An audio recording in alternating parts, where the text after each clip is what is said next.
Pushkin. I've had such a exceptionally curated career. Every movie I've ever written since 18 has been greenlit to be made into a movie. You've seen everything I've written, except for this one that we're going to talk about. So it's an interesting. It's always a twist. Yeah. Welcome back to Development Hell, our mini-series about the lost scripts of Hollywood. Today I'm talking with M. Night Shyamalan, one of the best-known filmmakers of the past generation. Suspense, thrillers, the supernatural, psychodrama. You know his movies, I'm sure. Unbreakable, The Sixth Sense, Split, Glass. Something like 15 films in the last 30 years, which collectively have grossed billions of dollars. M. Night Shyamalan's stories have haunted a lot of people over the years. This episode is about the story that haunted M. Night Shyamalan. We've talked a lot so far in this series about movies that never got made because there was something wrong with the story, or because someone on the outside had a problem with the script. This episode is about none of those things. There is nothing at all wrong with the story Shyamalan has never told. And maybe that's why he never told it.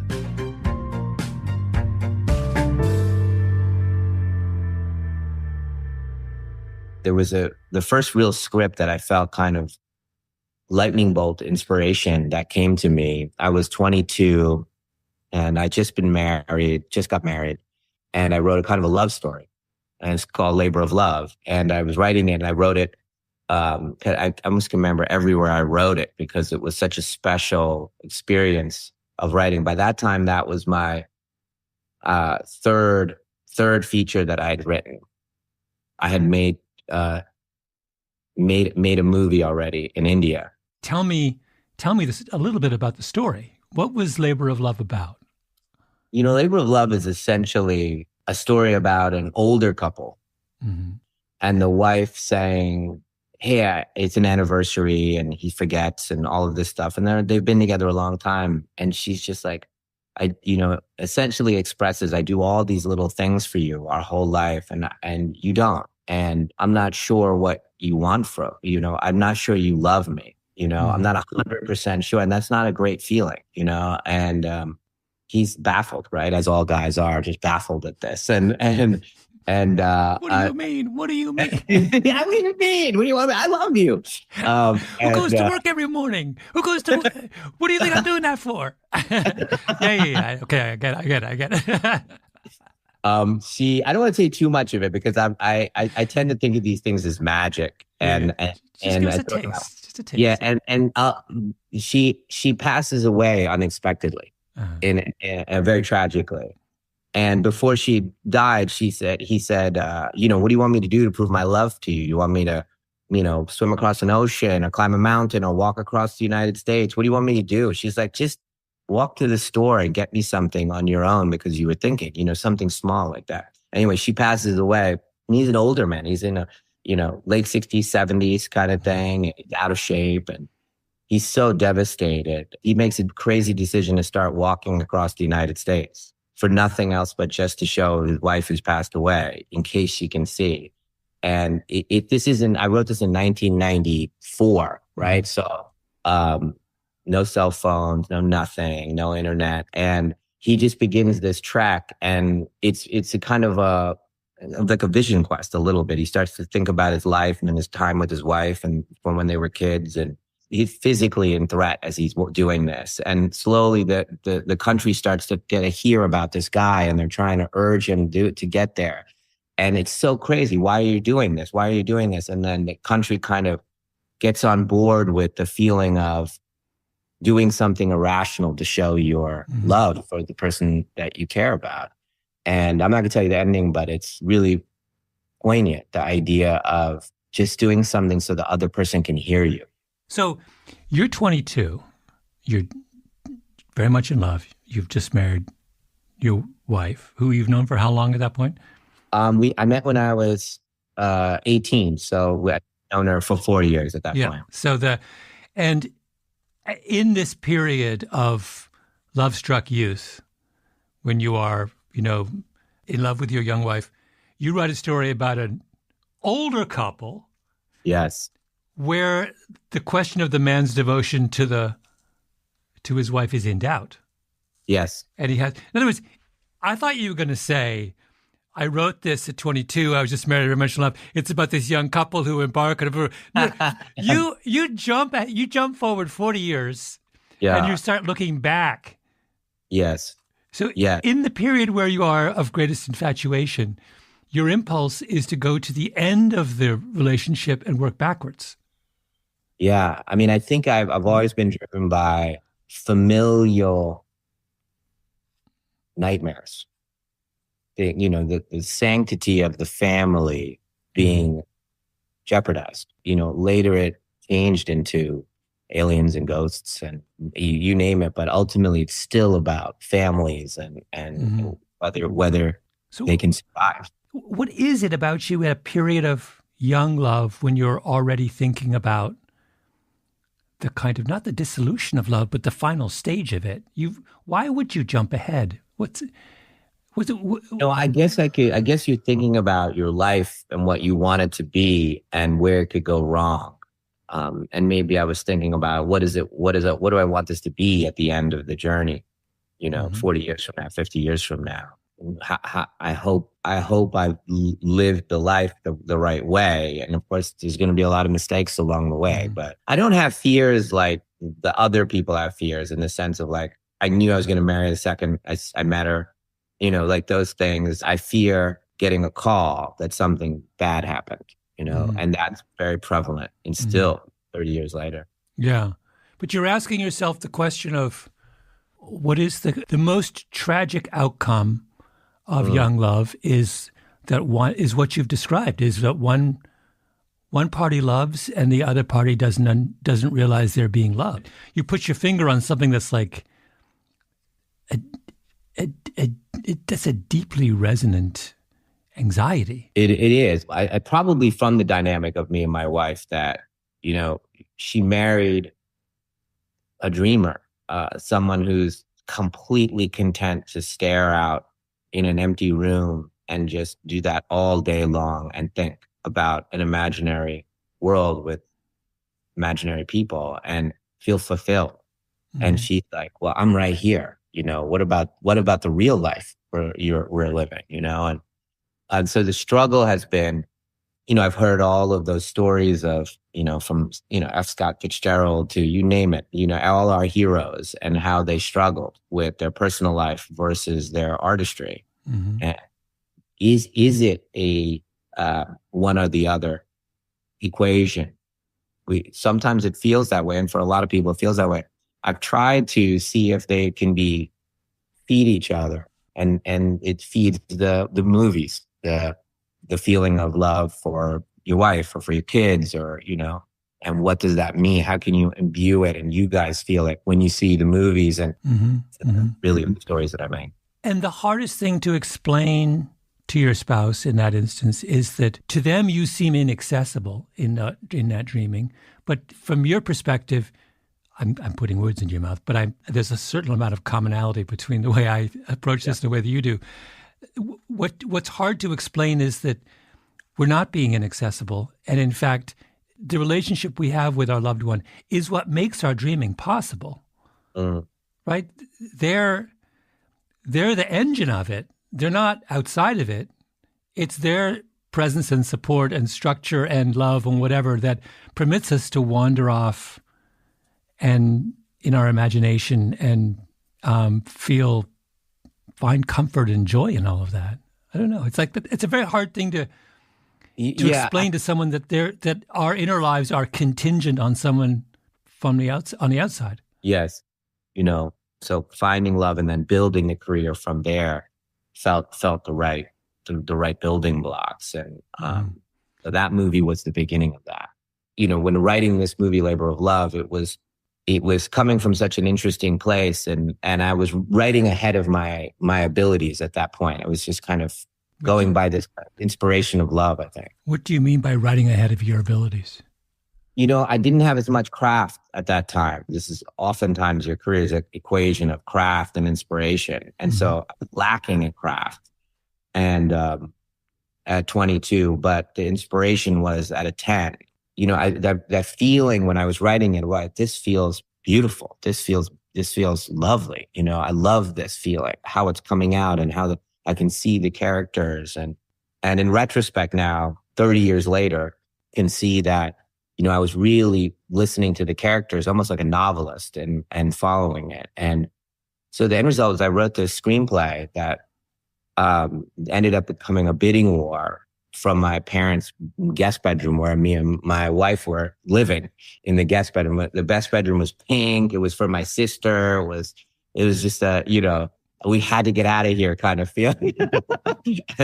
and this script went out and there was a bidding war and someone offered this amount of money and then that amount of money. And it was crazy. And I was a kid and I'd run down and I'd be like, Mom, they offered this amount of money. It's crazy. Mm-hmm. And, but I'd only directed this little movie in India and they saw it as a big, big movie. And this was back in an era of Hollywood where the entire system was geared at original movies. The system was built to nurture original movies and the spec screenplay markets, screenplays done on speculation was the kind of gold rush. And so if there was an incredible screenplay that came out, everyone would read it immediately and it would go in this bidding war because that was the food that was feeding the engine at that time to the movie theaters. And so I was luckily kind of grew up in an era where what I loved to do, which is original movies, was really celebrated and promoted. And so everyone bid on it and we sold it to 20th Fox. I was attached to direct and then I flew out and I put on my graduation suit, which I didn't because I didn't have many suits. So I wore my old suit and then they listened to me about how I would direct the movie. And then they subsequently fired me off the movie. So, and so it was devastating, just absolutely devastating. What did you do wrong in your pitch to be a director? That's really interesting, a question. I would say I wasn't a director yet. I had more practice at writing than directing. And of course, sitting in a room telling the chairman of a studio how you'd make a film and they're asking certain questions. And, I don't know if I had a chance at all, before I walked in there in retrospect. Knight, you're now, how old, 53? Yeah. You look, at 53, you look 30. At 22, you must have looked 12. You're absolutely correct. No one's going to give you $50 million to direct a movie when you look like a 12-year-old. Yeah, and I'm in this ill-fitting suit, which makes me even look younger because you're like, oh, did you wear your big brother's suit or whatever it was? And I remember the feeling. I can remember the feeling pitching it to the chairman and the heads of the studio and going, I don't believe what I'm saying. Yeah. Yeah. And I'm guessing. I was like, I don't know. I'm going to learn, as I do this because I can see it in my head, so I'll learn. And they took me. I was very painful. Then I ended up, they talked me into kind of, hey, rewrite it for some other A-list directors of that time. So I had a chance to be in the room with some, at that time, the top directors, and they would say, do this, do that, and I just couldn't. I would rewrite it and it would get worse. In retrospect, some kind of mojo curse I put on it, and it could never bloom into fruition. So there was lots of directors that 2 or 3 directors that tried. So what was really weird about this movie, it represented some kind of, connection with the universe. And I think for a little bit, I thought that was a one-off and that's never going to happen again. And that was the fear. That screenplay just became something of a mythic thing for me. Like, oh, I'll never get that back again. M. Night Shyamalan writes his masterpiece, and then he's haunted by it. More after the break.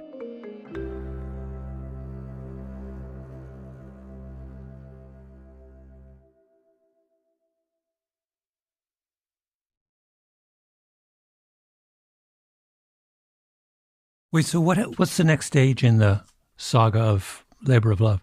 So Sixth Sense happens, right? I wrote it a few years later. And wonderful outcome. Everyone wanted to make movies with me. And I said to Fox, I would love to have that screenplay back. They said, oh, do you want to make Labor of Love?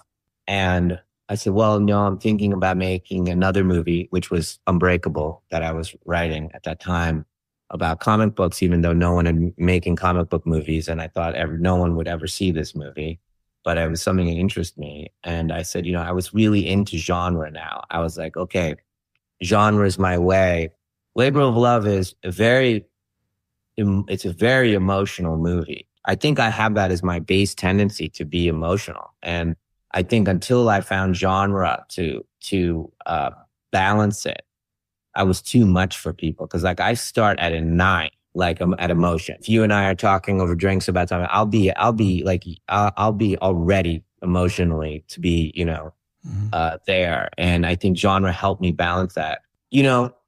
You have to meet the audience where they are. This is something I learned in my mid-20s. When you're telling a story, meet them where they are and don't lecture them and demand that they come to you. You come to them. So you start tonally where they are. So it's a tough world, and we have cynicism. That's how we get through our lives. We balance that to protect our softer parts, and genre does that. It comes in and it balances. I have this feeling about movie making or art that it has to have the right balance of light and dark. And that's when it rings true. Mm-hmm. The love of a mother to a child has a selfish component. You have to have, a controlling component. Then it rings true. There's also the beauty, the pure love, of a parent to a child. But if I can get both things in there, then it rings true and you start to see yourself in it. I think genre allows me to show you the light side. Because of that, I can go very dark. I mean, I've killed off more protagonists than anybody. This is like dark stuff. But that's because underneath, I do feel the universe is a benevolent place. Yeah. And I feel that from that. So genre has helped me balance things. Is it fair to say that genre, particularly horror, or supernatural, it lowers the stakes in a certain way? What does it allow you to? What's the best way to describe the way it's protective? When you get really down to it, I'm just this sentimental dude that's overly earnest. When I speak to people, they think it's gamesmanship. It's not. There's no game at all. I love it. I hate it. I'm terrified. I'll tell you openly, everything. And when we do things like comedy and all this stuff, those are ways to protect ourselves, which I understand and I can use as well. And genre is if I can show you edgy, dark things and show you, because I do have an edgy, dark side as well. I just deploy it at the right times. That allows me in the balance of things, in the audience's eyes, in their emotional journey. It's earned then when I do the car scene in Sixth Sense with the mom and the child. I've earned it by titillating them and scaring them in a certain way. There's a balancing act that goes on, which I think is important for me to acknowledge that this is a conversation with the audience. Yeah. That it's not just a lecture. Yeah. Labor of Love are you saying there's no supernatural? It is a straight? Pretty much, yeah. Just a straight. You say pretty much.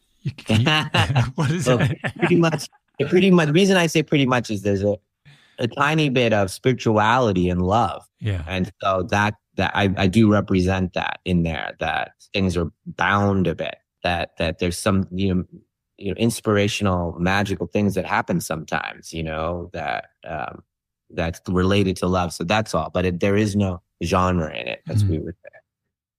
This opportunity came, I would say, 15 years later, where I could make that movie with literally the best actor in the world. And the person that I would want to make a movie with more than anybody.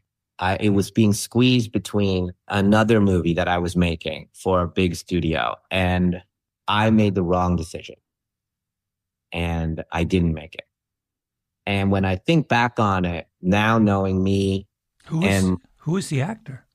Well, I don't want to say just because, Okay. but because it's more about the emotional stuff that we're talking about rather than the kind of the titillation of it, of the names and things like that, if we can, because just because, you know, it meant so much to me and him, and I didn't do it. And it was literally because I just wasn't in the right place. And I was making destructive decisions at that time. In retrospect, now having gone through, you know, iteration after iteration of who I am in front of the public eye, I, with absolute certainty, can tell you I should have made it at that time. Dig into a little bit more why you didn't. Is it on some level terrifying to actually make real something that you think of as being so perfect, or something that if something comes in a lightning bolt, is it scary to? It was no, I wish I could say it was something that defendable. It was literally, I think I wanted so much to be accepted. I was in a phase of my life where I was willing to, I think, give away the things that were precious to me to be accepted. And I was so tired of fighting the fight all the time, these original movies and, you know, doing things. And then I didn't have the protection of genre with that movie. It would just be me and this incredible actor. And at that time, I felt like that's a very vulnerable thing. And that it's just an emotional movie, and the world's going to just trash me and trash us. And that's that was the fears, but I was perhaps scared of giving up what I had, not very admirable reasons. They were coming from wanting to be accepted, from wanting money, you know, in other forms, or needing money, or whatever it is. And so, you know, I failed it because I was impure. That's how I feel about it. And should have 100% done it. This particular actor was, you know, sad by the decision. I would say maybe another 8 years later, it came up again. And then this time I was the one that said, hey, let's go make this. And the same actor wanted to do it, and then went off and did another piece, a big kind of thing that they were a part of. And it was successful, the thing they did. But a little bit of it was we missed each other. You know, we missed our moment, you know, a little bit. But the movie wasn't done with M. Night Shyamalan yet. Not at all. Back with more after the break.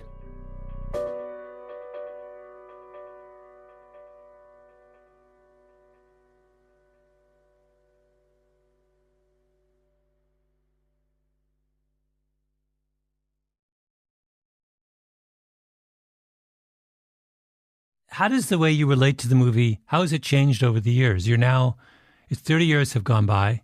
Yeah. Do you look at it and think about it and see it differently now than you did when you were 22? Right now, I wouldn't change anything about it, and we'd make it as a period piece in 1994. The music, the Moors, the time, you know, which sadly feels incredibly innocent. It almost feels like, you know, let's take a stroll around the garden, you know, oh, I'm so tired from the stroll, let's lie down. It's like, you know, when we would see a period piece, we're like, wow, that really wore you out to go walk around the garden?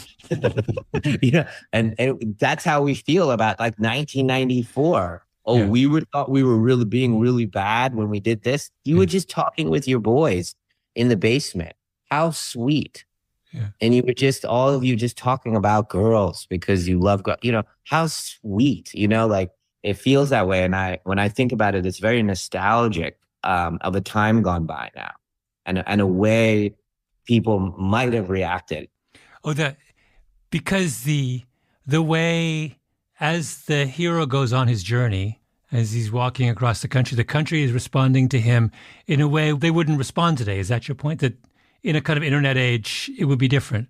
Yeah, it's so hard now to unwind it and think of a moment when you didn't have access to every piece of information in the history of man. You don't know where your cousin is and where your uncle is and where your sister is right now. No, you don't, right? You know, 1994, we didn't know where anybody was, right? And you get a letter, or you would, if something happened, it would take a while for you to find out. All of those ideas of being present primarily is gone. Our understanding of what it is to be a human being is almost gone because we're never just here anymore. And this phone that's sitting near me as I'm doing this podcast is pulling me.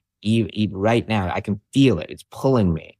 So I'm partly here with you, but it's stolen my soul a little bit, And that was just a different era. And that's all part of that time period when I try to rewrite it, when I'm trying to make it better, I'm scarring it. It came out in one thing like that, as this kid was just feeling something. When was the last time you read it? I probably read it. It came out a third time with this particular actor. A third time. It was 4 years ago. So I read it 4 years ago. 4 years ago when we talked about it again. What are the odds you'll actually do it?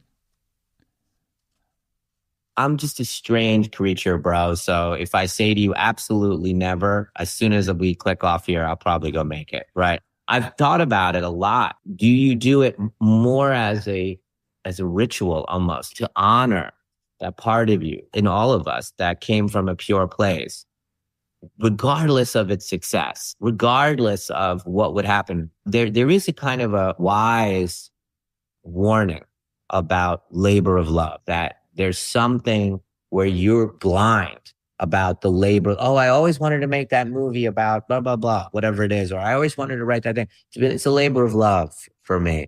That automatically means you're blind a little bit. Some massive, blind spot exists there. There is that wisdom, acumen to be careful of your labor of loves. That meant that you were kind of obsessed in a way about something. Mm-hmm. I don't know if that's the case here. I feel, even as we talk about it, like, I could go do this in another year and do exactly the way I said it. It's funny. I had this conversation with someone in my office about it. I said, I don't know if the world even wants to remember feeling this way anymore. It's painful to remember that we used to feel this way. And it was okay and wonderful and celebrated and common. When you say feel this way, you mean get swept up in what that man was doing? Well, yeah, this amount of the expression of love, whereas today it's our relationship to our emotions is so being attacked. We're not supposed to have our own feeling anymore. We're being manipulated by algorithms constantly. Mm-hmm. And distraction. And so the AI world is already deciding how we live and experience our lives. And maybe that's the absolute reason to make it. I don't know. As I'm talking to you, this is probably the deepest conversation I've had about it, because it is a kind of like, are you still torturing yourself about this movie, bro, after 30 years? This odyssey is that there's been opportunities, and there is one now, of a wonderful filmmaker that wants to make it themselves. Mm-hmm. The same story. And whether I'm okay with that. Are you?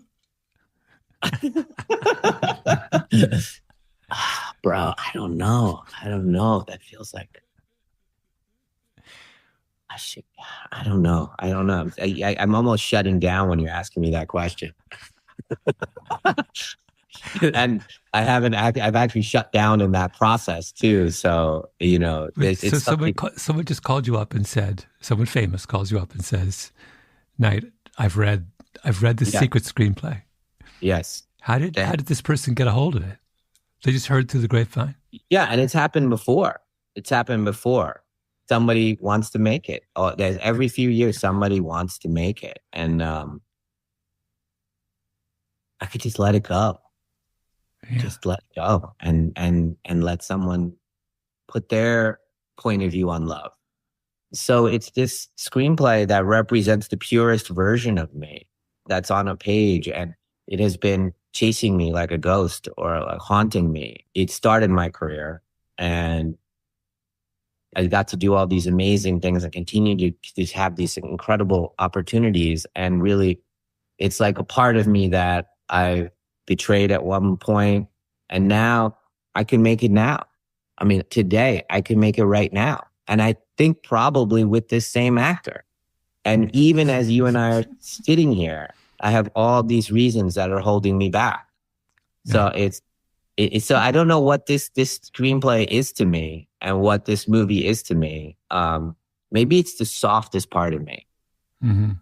And so scared to show you guys that. You said that your great fear at the time when you wrote it was that you would never have write anything so pure again. But listening to you, my fear about it is that had you made it, then what followed may not have happened. In other words, having as one of your very first screenplays something so perfect, like fueled all of this extraordinary productivity that came afterwards. And that had you made it and had it been a big success, maybe you would have been kind of paralyzed by that. Like the fact that it's unrealized allows you to keep going and right? Think about what is the curse of the one-hit wonder? The curse of the one-hit wonder is someone who is unlucky enough to have written their greatest song first. It's just bad luck. And everyone looks at the second and the third ones and says, it's over for you. Well, it's not over for you. It's just out of order, right? Whereas the same thing, only put the one-hit wonders breakthrough hit 10 years into their career. And we think, oh, what a progression, right? Towards... Yeah, I mean, for me, I keep, maybe you're right. The unfinished nature of that keeps driving me. The movie I'm just editing now and finishing, when I think of it, I have a little bit of magic feeling about it. And I'm like, oh, this is reminding me of Labor of Love. When it's feeling effortless and right, you're going, well, where did that come from? Mm-hmm. How do you do that? And you're like, oh, yeah, that's how it felt at 22. But then here's the other fear I have. That what if you made it and it wasn't magical? Mm-hmm. Then you would also have destroyed this thing that you've been able to look at throughout your entire career. Well, I can tell you at 22, I wouldn't have made a particularly great movie at that moment. I think it would have been, up and down, flawed and this and that. And then when we jumped forward to the first time with the most incredible actor, I wasn't in the right emotional space to have made it properly. Now that we're really getting serious about it. Yeah. So that wouldn't have worked out either because I just was not where I am right now. One last question. What does your wife say? She was present at the creation. That's a great question. I think she's seen me torture myself for 30 years about this. In her mind, for a while, she kept asking me, why do you keep killing off the wife? Like in Signs. And she's like, why do you keep killing off the wives? And I'm like, no. It's because I'm so scared to lose you. She knows I wrote it for her. So it's kind of already in our lives. It already happened. It already existed and was made and was so lovely. I have this check from back when we used to get checks from 20th Century Fox. And it was my first check that I got. And I have it framed. It's in my office. Mm-hmm. So if you come to my office, which you will, and it's there. And then if you go into the cafeteria, there's a poster of a mock-up of a poster that 20th Century Fox made for Labor of Love. And that's hanging on my wall. On my wall is all the movies I made and a movie that wasn't made. It's your own ghost. You've created your own ghost. True. Knight, this has been so much fun. Thank you so much. I really enjoyed this. You're so lovely. Thank you for having me on. I was learning something about myself too as we were talking. You're a good therapist, man. I was trying to get there.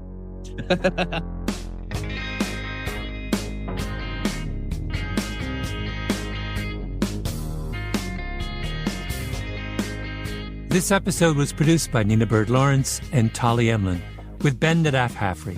Editing by Sarah Nix. Original scoring by Luis Guerra. Engineering by Echo Mountain. Our executive producer is Jacob Smith. I'm Malcolm Gladwell.